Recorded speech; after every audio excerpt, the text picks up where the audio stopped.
कुल्टी के लाल बाजार में तृणमूल और बीजेपी में झड़प। लोकसभा चुनाव के चौथे चरण में सोमवार को वोटिंग के दौरान आसनसोल नगर पालिका के वार्ड नंबर 17 के लाल बाजार इलाके विक्टोरिया प्राइमरी स्कूल में बूथ नंबर 58/59 पर तनाव का माहौल देखने को मिला। बीजेपी का आरोप है कि कुल्टी ब्लॉक युवा तृणमूल अध्यक्ष विमान दत्ता ने अपनी टीम के साथ बूथ में घुसने की कोशिश की। उस वार्ड का वोटर नहीं होने के बावजूद विमान दत्ता दल बल के साथ वहां कैसे आ गया। जब बीजेपी ने ये सवाल उठाया और विरोध जताया तो दोनों पक्षों के बीच तीखी बहस शुरू हो गई। विमान दत्ता ने स्थानीय बीजेपी नेता के ऊपर लगाए आरोप, कहा कि स्थानीय बीजेपी नेता इलाके में दबंगई कर रहे हैं और वोट प्रभावित कर रहे हैं, जिससे स्थानीय लोगों को काफी परेशानी का सामना करना पड़ रहा है। फिलहाल पुलिस के हस्तक्षेप से स्थिति नियंत्रण में आ गई। 17 নম্বর ওয়ার্ডের 58-59 নম্বর যে বুথ আছে ইস্ট ভিক্টোরিয়া প্রাইমারি স্কুল, সেই ভোট গ্রহণ কেন্দ্রে তৃণমূলের যে যুব সভাপতি আছে বিমান দত্ত, উনি কী জন্য ওখানে এসেছেন 20-25 জনকে নিয়ে আমরা জানি না। ওই বুথে এসে উনি একটা বিশৃঙ্খলা তৈরি করার চেষ্টা করেছেন।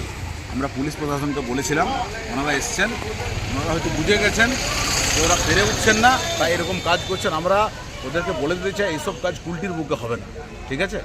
ভদ্রভাবে থাকুন, ভোট হোক, ভোট সবাই নিজের মতন ভোট দেখ মানুষ। ভোট দিতে আমরা কাউকে প্রভাবিত করব না, আপনারাও করবেন না, ঠিক আছে? আর বাইরে থেকে ওয়ার্ড থেকে এখানে কোনো রংবাজি কারণ বিজেপি কার্যকর্তারা বরদাস্ত করবে, একদম স্পষ্টভাবে আমরা বলে দিতে চাই। কি ঘটনা ঘটেছে? আমার কাছে খবর আছে যে ওখানে বিজেপির দুষ্কৃতী সব বিজেপির কিছু নেতা ওখানে ভোটের কাছাকাছি জাম করার পরিকল্পনা করছে, ভোটারদেরকে ভোট দিতে ডিস্টার্ব করছে এবং ভোটারদেরকে প্রভাবিত করছে। কোথায়? লালবাজারে, ওই ভিক্টোরিয়া যে স্কুলটা আছে।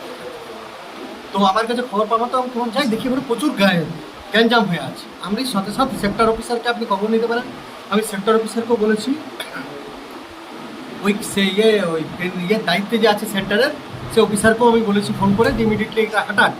তো হঠাৎ যেই ফোন করছি তুরন্ত বিজেপির কিছু দুষ্কৃতী ওখানে চলে আসে, চলে এসে নিয়ে আমার ওখানকার যুবর যে ওয়ার্ড প্রেসিডেন্ট আছে তাকে মারার হুমকি দিচ্ছে, আমাদেরকে মারার হুমকি দিচ্ছে। তো জাস্ট এইরকম একটা ঘটনা ঘটেছে। আপনি এই নিয়ে থানাতে অভিযোগ করেন? এখনও অভিযোগ করিনি, অভিযোগ করে দেবো। অভিযোগ করিনি এখনো।